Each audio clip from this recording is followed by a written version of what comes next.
Welcome, everyone.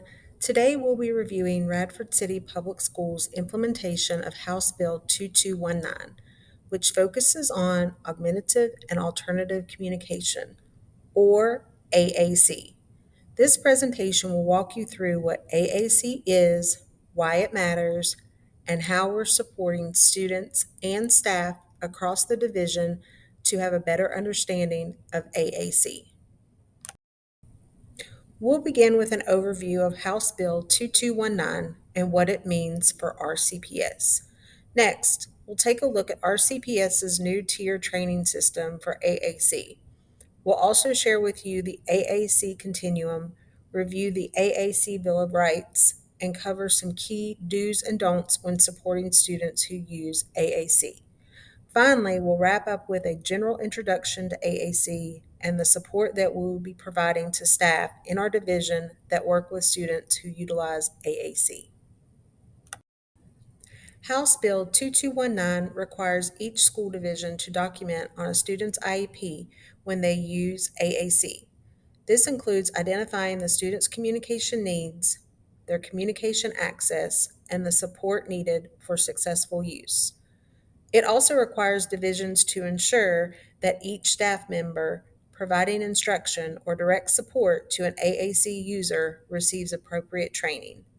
This ensures that we're all equipped to help students use their AAC effectively and that our instruction is adapted to meet each student's unique communication needs. In short, this bill emphasizes equitable access to communication and curriculum for all students who rely on AAC, and that we as a division have an understanding of how to help a student access his or her communication to be able to participate in the curriculum. Augmentative and alternative communication, or AAC, includes all forms of communication other than speech that people use to express their thoughts, needs, wants, and ideas.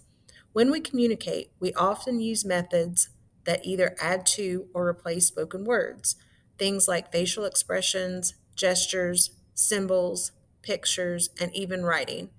These are all forms of AAC. For individuals with complex communication needs, AAC can serve as a way to supplement speech or as their primary mode of communication. Using AAC can improve social interaction, participation in the classroom and community, and help students develop greater independence.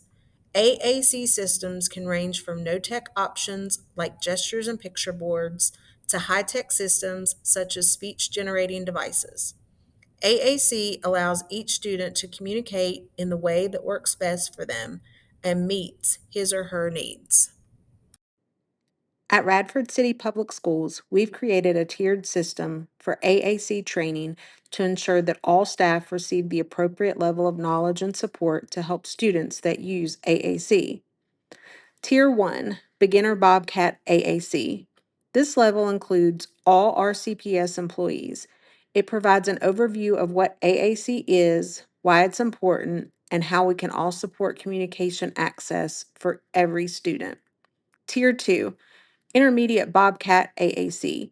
This tier is designed for regular education teachers who have students using AAC, as well as specialty teachers, paraprofessionals, special education teachers, occupational therapists, and physical therapists. It focuses on implementing AAC strategies in the classroom and promoting successful communication opportunities throughout the school day. Tier 3, Advanced Bobcat AAC. This level targets paraprofessionals and special education teachers who have direct daily contact with students using AAC. The training provides deeper, hands-on guidance and coaching in how to integrate AAC use across all settings. Please note that staff may be asked to complete additional training beyond Tier 1, depending how frequently they work with students who use AAC. RCPS's new AAC training system follows a three-tiered approach to ensure all staff receive the level of support they need to effectively implement AAC across settings. Tier 1 allows for foundational awareness. This level provides broad AAC awareness for all staff. By viewing this presentation, staff gain an understanding of what AAC is, why it's important, and how it supports communication for all students. The goal is to build comfort and familiarity with AAC concepts and vocabulary across the school division. Tier 2 is more for targeted collaboration. At this level, staff meet with the lead SLP to review the AA systems currently being used in their building. This allows for discussion of specific tools, vocabulary organization, and strategies for integrating AAC into classroom routines. It's a more personalized conversation that connects general AAC knowledge to what's happening within your school. Tier 3 is intensive and student-specific training.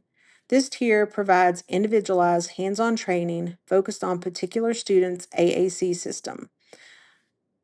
Staff work directly with the SLP who oversees the student's AAC plan to learn programming, modeling, prompting, and data collection techniques.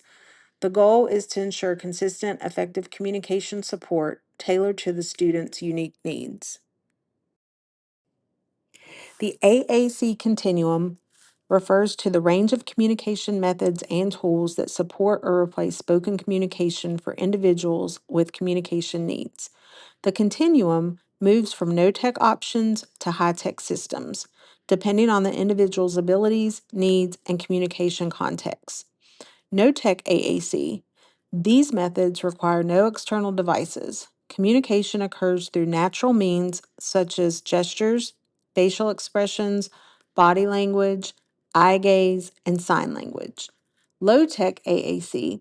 These tools are non-electronic and often include picture boards, communication books, alphabet boards, or written words. They allow individuals to point to or select symbols, pictures, or letters to communicate. Mid-tech AAC. These are simple electronic devices that produce recorded speech or messages when buttons are pressed.